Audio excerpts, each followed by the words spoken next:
I was born into a veteran livestock industry media family in 1947. My grandfather, H.E. Green of Greeley, Colorado, put the first AM broadcasting station in Colorado on the air in Greeley in 1923. My dad and granddad were involved with the National Western Stock Show as far back as I can remember. My granddad went on the board in the 1930s. I remember going down to see my grandfather present the Livestock Industry Leader of the Year Award, which was an award that he inaugurated in 1946, presented the first one to Warren Monfort, the meat packer from Greeley, Colorado. And I grew up as far back memories as I can ever recall. Every family dinner, every group together, talking to Dad about business or anything else, all had to do with the cattle industry and had to do with the publishing business, either radio or printed media.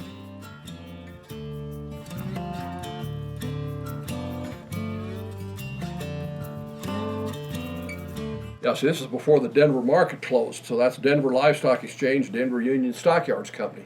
So it closed in '68, I think it was. And so they're still running ads here in the paper in those days. History is a subject that's a lot broader than just the cattle business or just the news business, but something you're deeply involved in, you tend to remember what happened and what happened when. That's why I do a lot of the radio and TV work on the National Western Stock Show, because I lived through and remember all the things that happened. And I lived through and remember things that happened in the cattle business and in the business side of the cattle business or the breeding side of the cattle business. And people such as myself who share the history and what happened and in retrospect why that's important kind of can serve as an educational medium for the younger ones coming up in the business and add insight and perspective to many things that would be lost except for those of us that have a historical perspective.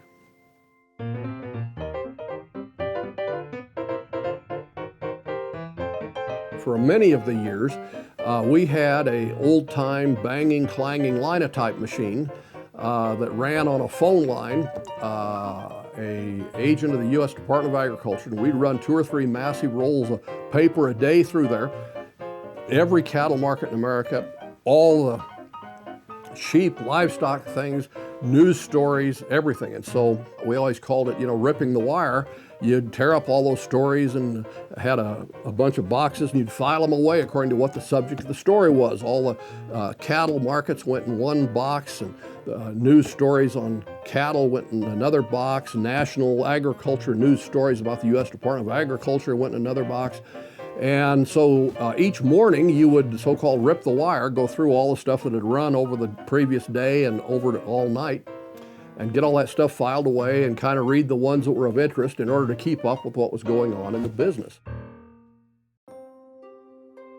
My dad died in 2004, and we had brought in a guy to buy the record stockman, and he did kind of a trial ownership of it for a couple of years, and that didn't pan out well at all. Neither one of us correctly assessed the trends that were going on in the publishing industry at that time, the demise of print media and the great rise of the social media and the internet media and the broadcast media. But my brother and I, my late wife was thrilled that I was publisher of the family paper, and we stayed with it. And the industry was shifting and changing and frankly moving out from under us, and we didn't discern that quickly enough.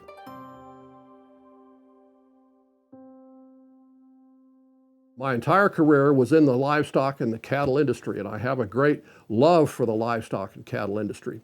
And so I was out of it for about 5 years, doing a variety of other things, none of which interested me very much, but this was during a time period when print media, which is where my major experience was, were dying on the vine, just like the record stockman died. And so then it opened up 4 years ago an opportunity with the American Angus Association to do both radio and television commentary on a part-time basis, which I have deeply enjoyed and deeply appreciate, and love my relationships with cattle industry people. And it's been a real treat for these last 5 years to be able to restore and renew all that. And the other part that's really nice was that my dad took over several years before Granddad died, presenting the Livestock Industry Leader of the Year award on the first Friday night of the National Western. And very graciously and generously, when the paper went out of business in 2008, the National Western Stock Show was so fond of the award, they agreed to continue sponsoring it and allowing me to present it, which is a great family tradition I'm very proud of.